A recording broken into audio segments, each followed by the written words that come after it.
Good evening, everybody, and welcome to Tapping In Part 1 this evening.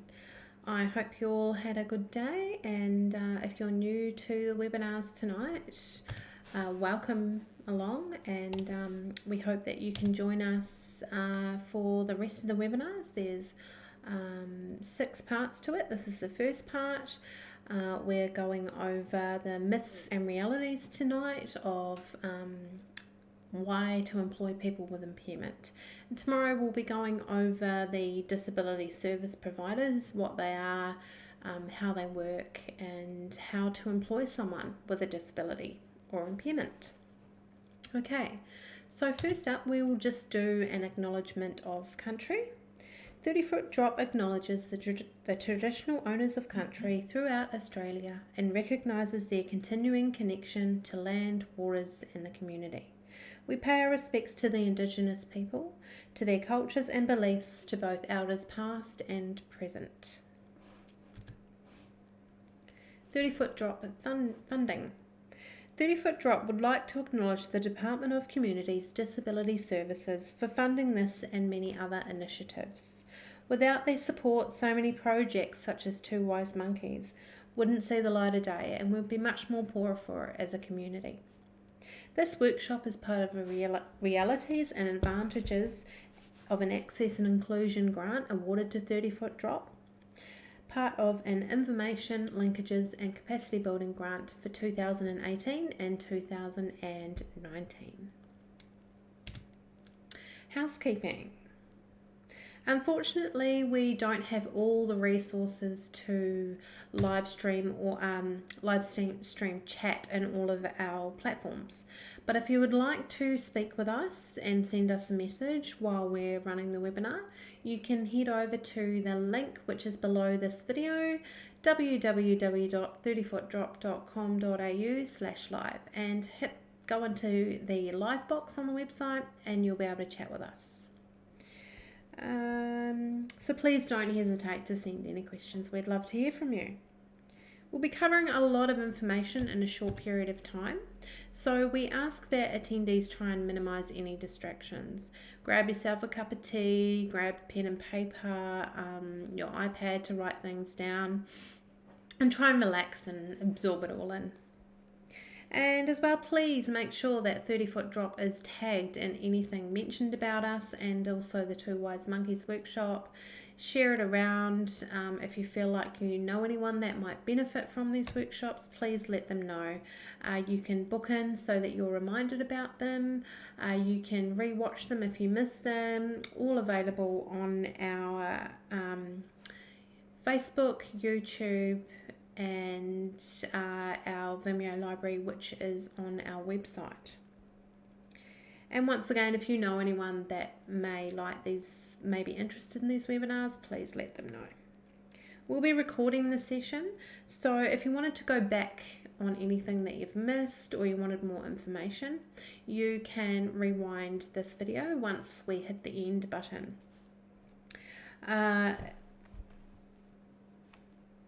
Also, you can watch past ones as well. We'll be referencing a lot of research during the webinars, so if you wanted to get more information or go into more detailed information, all of the information that we talk about is all available on our website. So once again, follow the link below this video. At the end of the webinar, we would love it if you guys could fill out the quick survey. We just really love getting feedback, and the more feedback we can get, the better we can improve, or just different things like that. Feedback is really important for businesses. Okay, introductions. Let me introduce myself. I am Lisa, and I am the Hear No Evil Monkey. Through me, you will hear no evil about impairment. My story is more of a hidden impairment. At the age of 8, I was diagnosed with mild dyslexia. Teachers used to hit me on the head, read out my low marks, and yell at me in front of my classmates.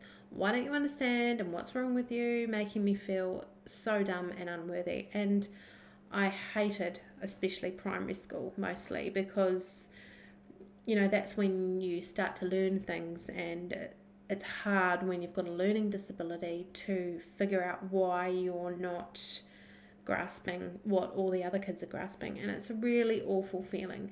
And luckily, my classmates, I wasn't bullied or teased or anything about it.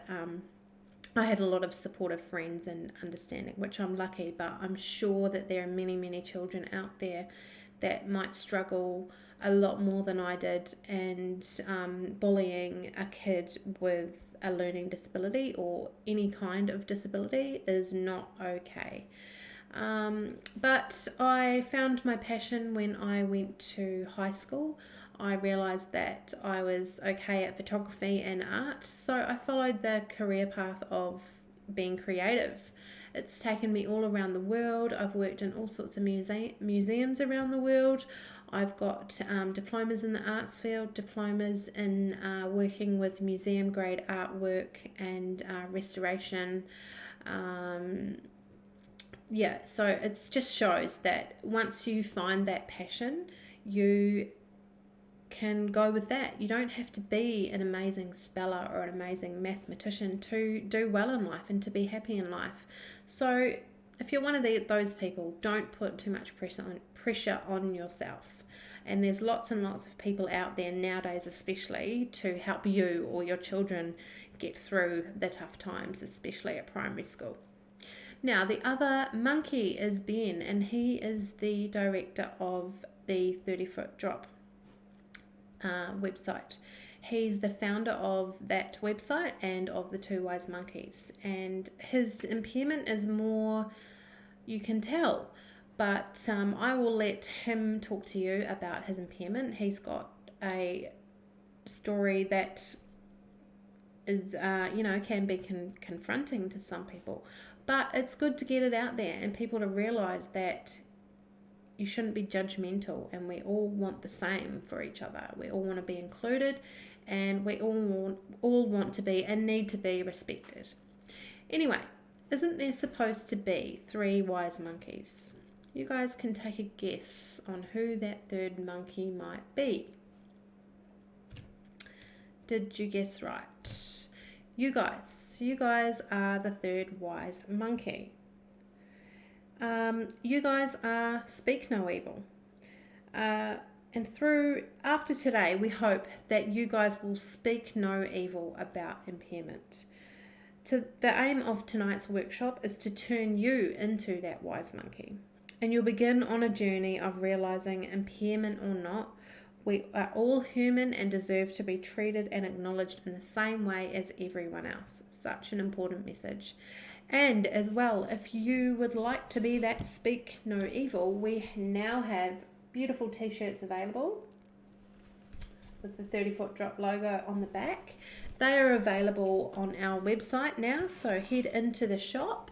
They are available in black or white, and we have sizes from size 6 kids size to 5XL.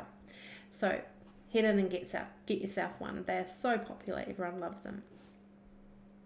Let's just go over now the outline and method of tonight. So, how are we going to get you started on the path of a wise monkey?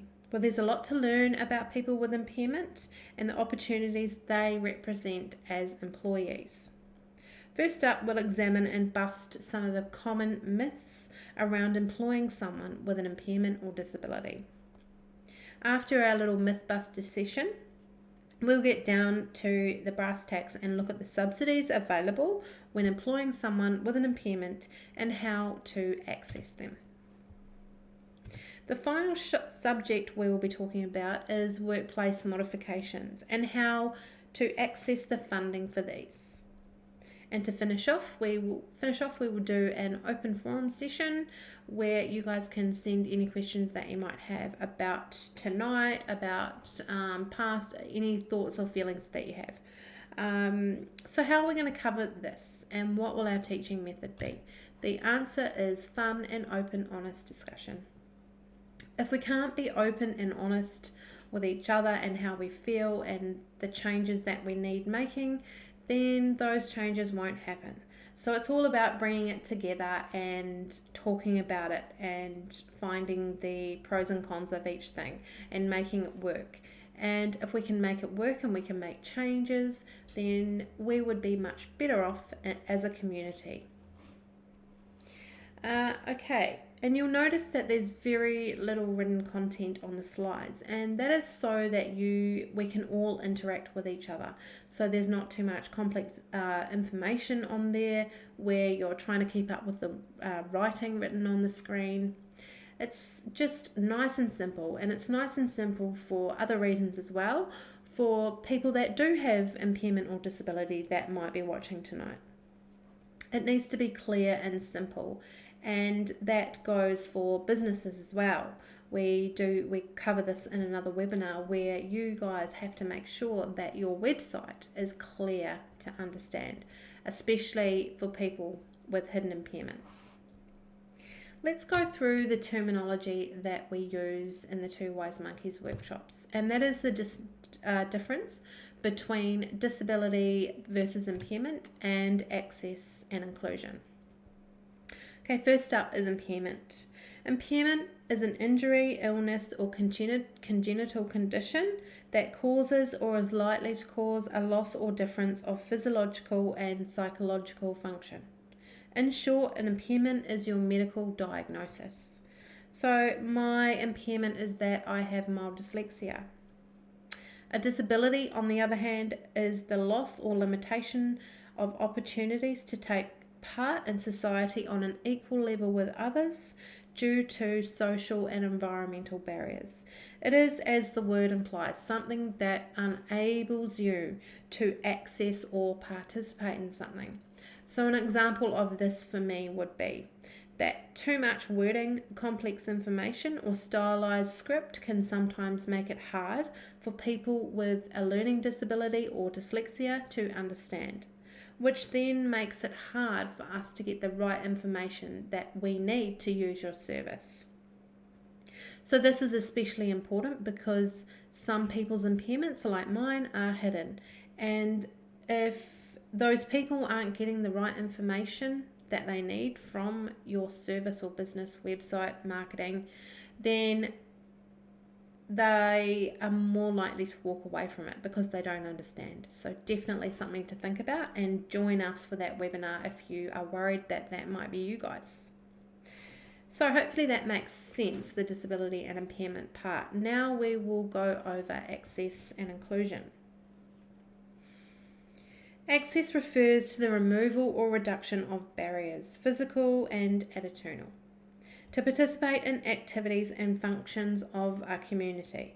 It is at its core. Access focuses a lot on the physical world around us and is easily assessed with a checklist. So if you own a cafe or something like that and you're wondering if your business is accessible, you can go around your business and have a look.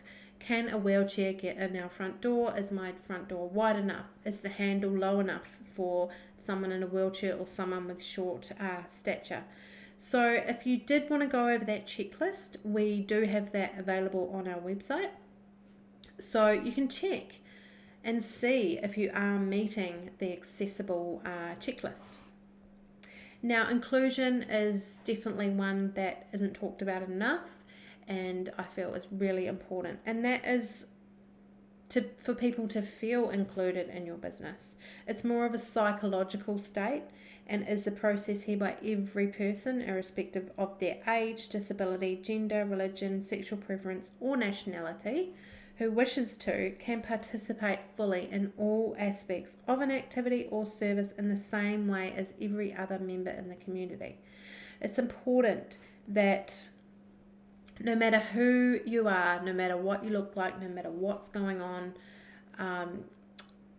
everyone is included in your business. There's nothing worse than someone with a mobility issue that wants to go out for dinner with their family, but unfortunately you have to sit in this area because you can't access this area because of your wheelchair or your mobility scooter, and that's discrimination. So Make sure that your business is open for everyone to enjoy it. That means that that person with the mobility can go and sit where they want. Maybe that's in front of the water or water views or whatever. So definitely something to think about, and I hope that that all made sense. Let's get into the good stuff. Okay, myths versus reality. Employing people with an impairment.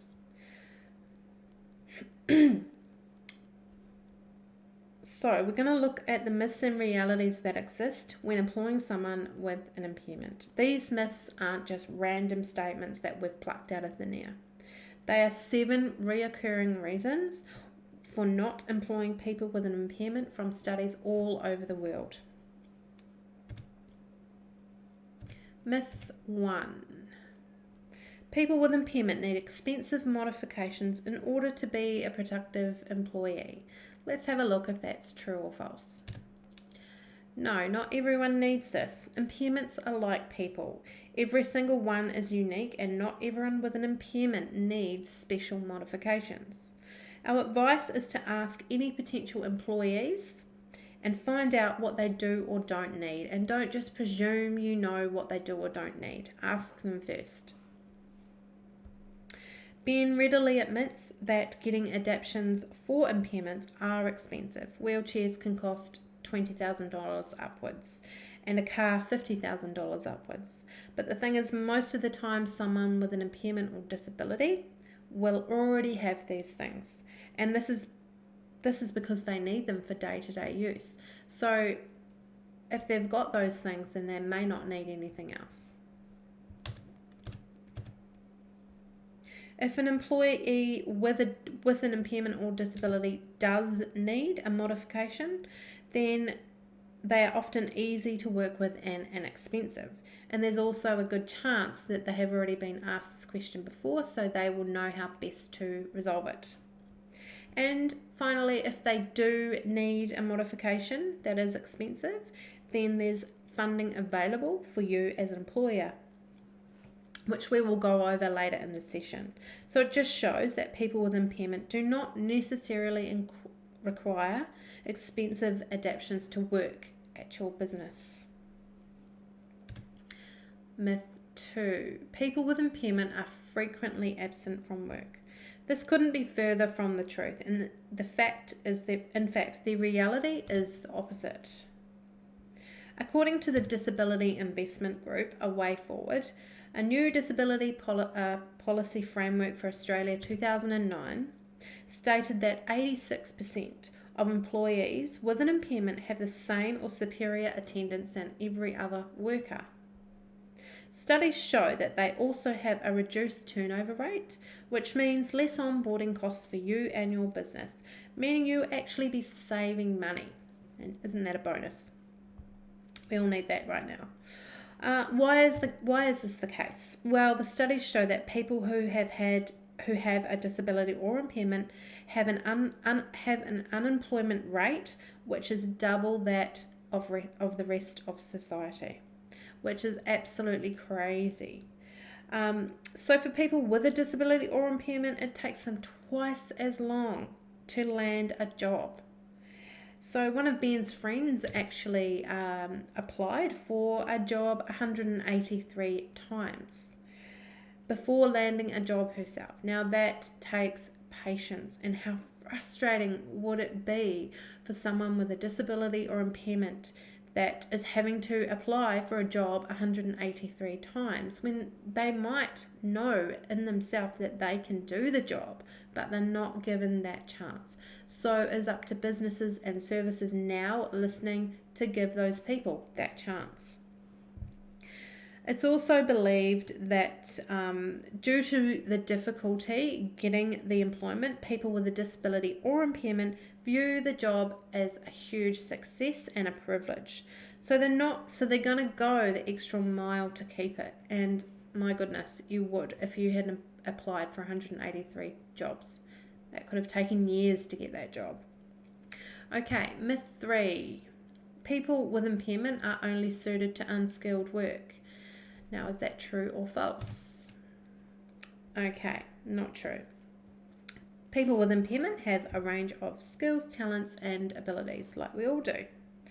The Australian Bureau of Statistics reported that in 2012, 19.9 people with impairment worked as professionals. Oh, sorry about that. 14.1 working age people with an impairment were employed were clerical or administrative workers. 15.2 working age people with impairment worked as technicians or trade workers. 11.6 worked and ran their own business. 33.7 worked from home. So it just shows, don't assume people with disability and impairment can't do what it is you are looking for. And these people are going to do anything to keep the job. So important to know that they are working, they do want to work. It's just a matter of finding that right fit, and we go over how to find that in the next session. Myth 4. My workers' compensation premiums and safety incidence rates will go up. Not true. Employing someone with an impairment does not affect your premiums. Insurance underwriters look at the incidence history of the workplace and workers' compensation, not the number of people employed with an impairment. Further to that, studies have shown that employees with an impairment are up to 6 times less likely to have a WHS incident and are less likely to lodge a workers' compensation claim, which will lower your business insurance, another bonus. It is thought that the reason for this can be once again attributed to the many people with impairment or disability who find it difficult finding a job. You'll find if you find it hard to find employment, you're not going to risk that employment by breaking the rules or cutting corners.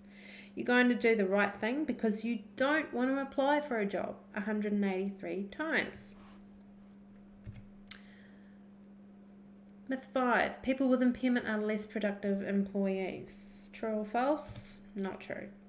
Studies have shown that when matched with a job that is within their ability, people with impairment are just as productive as any other employees. Coupled with this, reduced absenteeism, reduced WHS and workers' compensation, and increased retention makes sense. And other people whose productivity is significantly reduced because of an impairment or disability, they may like to consider the supported wage system.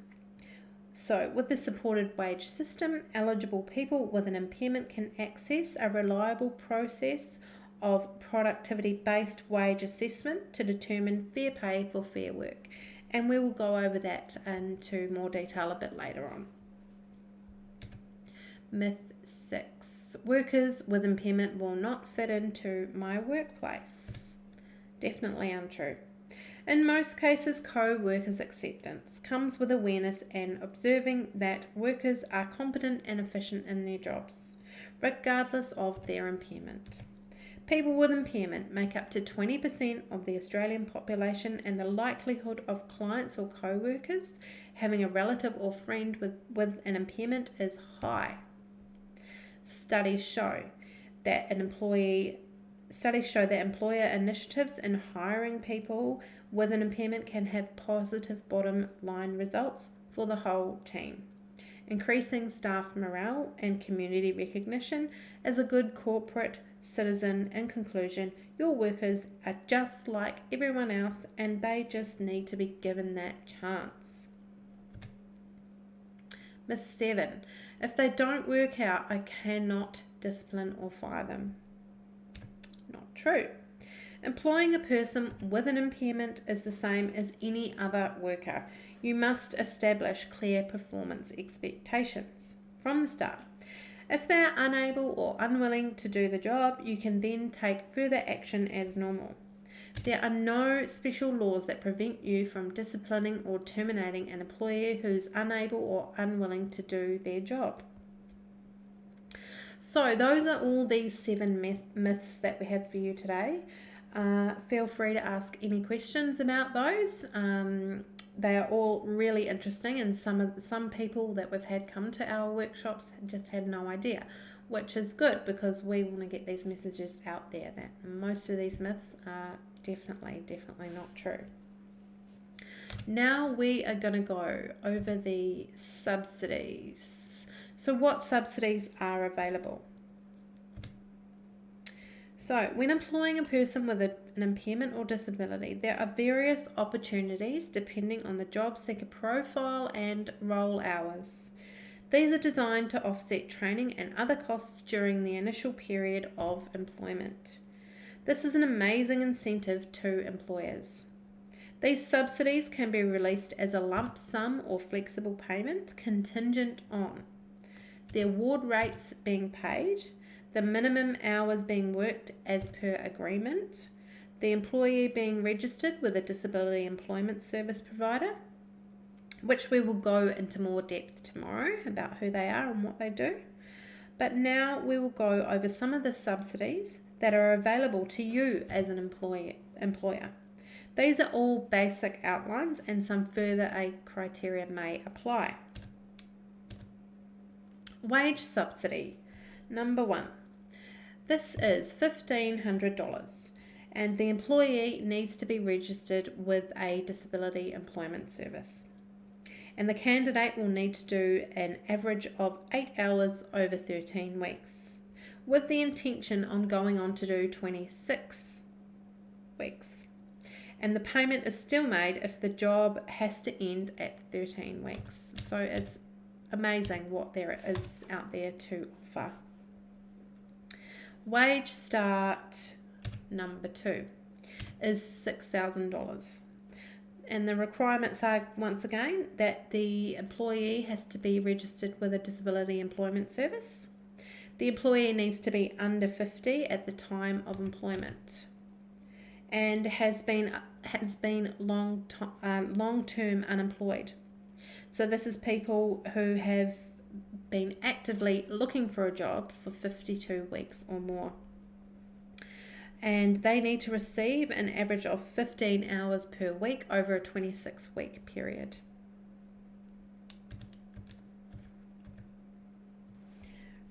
Restart subsidy. Now we are starting to get into the bigger numbers. So this is $10,000. And once again, registered with a DES provider and are 50 and over. And unemployed, once again, for 52 weeks or longer. They need to receive an average of 20 hours per week and going forward to move on to 26 weeks or longer. With those hours though, you can mix them up. So if you only have 10 hours one week for that person and then they might do 25 the next week, as long as the hours work out to be 20 hours a week at the end of the employment, you still get paid and it still works out the same. So it's flexible for you and the employee. Okay. Supported wage system. This particular subsidy is more complicated, but in short revolves around the concepts of fair pay for fair work. It allows candidates who cannot perform all the job requirements to receive a productivity-based wage and not disadvantage the employer financially. An assessment determines the gap between the actual requirement or the standard performance due to the worker's health condition or disability, and the percentage of the hourly rate is then payable. So, for example, if it's determined that someone working for you is only working 70% of the job requirement, then the relevant award is applicable, but only at 70%. So it makes it's sort of a cover for the employer if they feel like that person isn't working at 100% and you're not having to pay them 100%. So it sort of works both ways. Right, let's go over how employers can access these subsidies. So, get in touch with your local DES provider, your local disability employment service. There's lots around the southwest and all over Australia. You just need to type it into Google and have a look. We'll be covering disability employment service providers in the next webinar though. So if you did want to know more information, we would highly recommend that you join us tomorrow for webinar part 2. Now let's look into what Job Access is. This is the national hub for workplace and employment information for people with disability, employees and service providers in Australia. It is funded by the Employment Assistant Fund, which is a government service. They offer financial assistance for workplace modifications that assist people with a disability to gain meaningful employment. Right, okay, let's go over what some of these workplace modifications are and how Job Access can help you with these. So, workplace modifications can be used for the cost of making adjustments to the physical workplace. They could also be used for modifications to vehicles or specialist equipment for the workplace. You could use them for information and communication devices. You could use the funding for Auslan interpreting services or specialist services for employees with specific learning disorders or mental health issues. You could use it for the whole team in your workplace to run a disability awareness training workshop. And you can also run a mental health awareness and first aid training workshops. So there's so much to offer so that it can make it work. You're not employing someone with a disability or impairment and just left to it. There's so much support out there, and not just by one person. There's lots of different companies that are there to help your business and to help that person and to help the job run smoothly. Okay, what is the application process?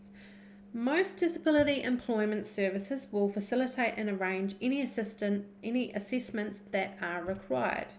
They know what they are doing and are really, really good at their jobs, but you can also do it yourself. So, what do you need to do? Submit your application to Job Access. Job Access will then assess the application. If the application is successful, Job Access advises if a workplace assessment is needed, and if you're asking for something that is big, they will then come and assess that. If no assessment is required, then workplace purchases of goods and services will be then reimbursed by Job Access. If required, Job Access will arrange a specialist person to come and confirm those workplace modifications. And while they're there, you can use them for any other modifications that you think you might need for that person coming into the workplace with a disability or impairment. Once again, workplaces purchase the goods and services and then Job Access refunds them. So let's have a look at the funding caps. This is the last page. Funding caps. Physical workplace adjustments and building modifications are capped at $30,000. Auslan Level 1 interpreting is for work-related activities for employees who are deaf or have an impairment, including remote interpreting and real-time captioning. It is capped at $6,000 for a 12-month period. Auslan Level 2 is for job interviews and related activities such as site visits, completion of tests, and information sessions for people who are deaf or have a hearing impairment. This funding is uncapped, which is amazing. Auslan Level 3 interpreting is to help co-workers receive training in Auslan Level 2 certificate to be able to communicate with the employees who are deaf or have a hearing impairment, and that use Auslan as their main method of communication. So that's a huge bonus for both parties. The person that has the hearing impairment, their workmates are learning how to communicate with them, and how nice would it be for that person to know that there are people there that they can actually communicate with. And that is capped at $855. Disability awareness training. So if you employ someone with a disability, you can apply for funding for a disability and awareness training workshop, which can be done at your workplace. That is $1,500, and that is something that we do here with the Two Wise Monkeys. We run disability and awareness training workshops, which has been amazing, and a lot of places were unaware of all these different things that can happen, and the funding and the subsidies and how things work. So it's an important message that we have for businesses to understand what needs to happen, what can happen, and it's a real eye-opener on how it all works. Anyway, I hope that you guys all enjoyed the myths and realities tonight. There's a lot to take in. But if you would like to ask any questions, I'm going to hit the question button now for 5 minutes. If you do have to go though, thank you so much for joining me, and I hope that you'll join me again tomorrow for webinar part 2, where we will go over the disability employment services into more detail. Right, so I will click the question button, and I will see you guys back here very soon.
Okay, welcome back. So, no questions tonight, which is fine. I hope you all enjoyed tonight and you all have a restful night tonight, sleeping, and you're all ready for tomorrow. We run 2 workshops tomorrow, so there's one at 11 o'clock and then one again at 6 o'clock. Take care of each other, look after your neighbours and your elderly people around you. Everyone needs support at this time, and especially people with disability and impairment where it's hard for them to get to the shops. So take care, and I will see you guys tomorrow. Thanks for joining me. Bye.